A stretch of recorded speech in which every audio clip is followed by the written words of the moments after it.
Welcome back to RVC Talk. Chart we are looking at the Bank Nifty yesterday. So if you see the market opened here, this is the first red candle, and these are the levels we already posted before. In fact, actually yesterday morning itself about what can be expected today, and also clearly mentioned about the levels what we should be looking at. Okay, so I don't want to actually highlight too many levels from weekly, monthly, and all. And basically this is about the day levels, right? So this is primarily this indicator is useful for the intraday level, and if you look at once the market opens in between these levels, there is an RBI announcement. Let's not take any trade, don't take any trades. Wait for the clear direction and all. But some of our members, team members, actually put a in case if there is a breakdown, go for PE. So there is some orders which got triggered here, and you see this exactly tested this level so fast. Premium actually shoot up here, and then there is a retracement at this level, and then again once this level cross, and we see from here 53,300, and within two candles 53,860. So there is a 500 points up, right? So from here, 620 levels to this level, 175.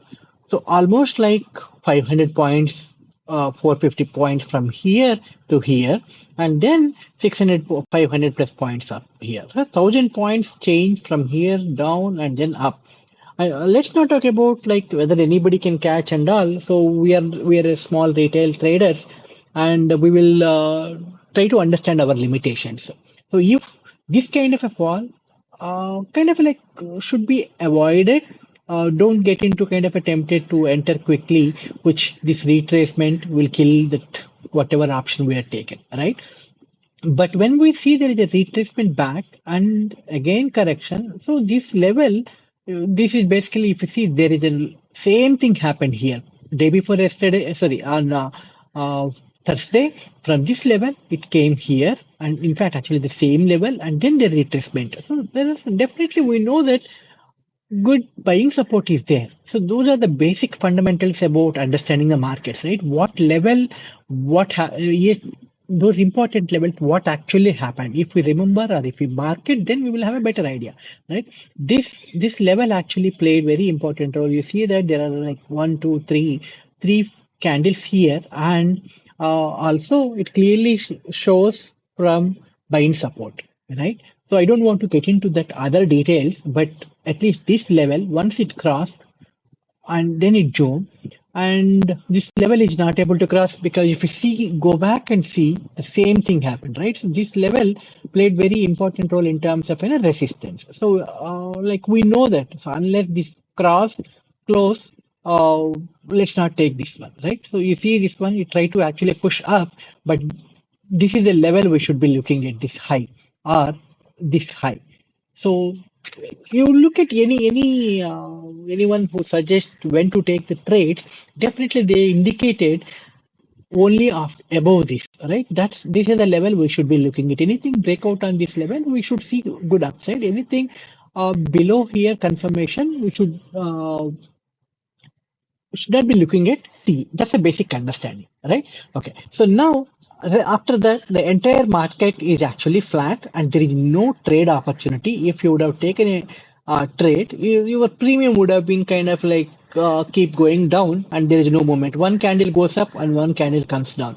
And you see that like, 20 points, 30 points up and then minus 30 points, right? So the same thing happened for the entire day, and this is not a day for any of the options, especially for us. People who are selling the options, probably that they would have enjoyed. But people who are buying the options, definitely this is not the day.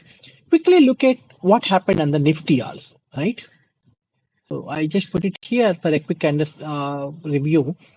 Let me zoom in a little so that we will have a clear view, right? This is the one. So if you see market opened here and these are the levels, and from here to here, do you see any opportunity to take the trade? Absolutely, there is no opportunity. And also we clearly communicated in the group, do something else. Don't worry about the market today. So there is a break, so Friday, Saturday, Sunday. So let's not look into the market. Of course, you would have looked at some equity options and equity related thing, but not in the Nifty. When Nifty is not moving, you know that yeah, other stocks are also moving up. So let me quickly look at which stock in the Nifty moved a little Nifty movement, and this is the Bank Nifty movement. In the Bank Nifty, if you see HDFC minus 83, Axis Bank, Canara Bank, Bank of Baroda. In fact, actually, Bank of Baroda and Canara Bank, we mentioned in the group that these two are the movers today. And Axis Bank also at the end actually kind of like give it 70 points. But overall market closed in the negative. But on the if you look at in the NSE 50, so there is a Maruti, Tata Motors, Bajaj Auto. Auto sector actually there is a good movement here. You can see this, right? 38 points, 11 points, 5 points. But overall, rest all the things actually has given like 1.0. Most of these are actually negligible. 0, 0.1, 0.2, 0.3 and all. And there are few stocks has given like Bharati Airtel minus 10. So and Reliance minus 15 and HDFC Bank because of this 9 rupees fall. So there is a Bank Nifty it has given minus 83, but on a Nifty minus 16 points down. All right. So we'll talk about what can be expected on Monday. How the market will be, what are the levels in a separate video. But so don't worry about this 500 points, 400 points. Okay, there is nothing like, we can do about this. We need to see in a clear direction, clear trend. This is not a trend, right? This is just to kill the stop losses on either both the sides. And it's like option sellers will make good money, right? Thank you for watching. Have a nice weekend. Thank you. Please subscribe to the channel. Yeah, thank you.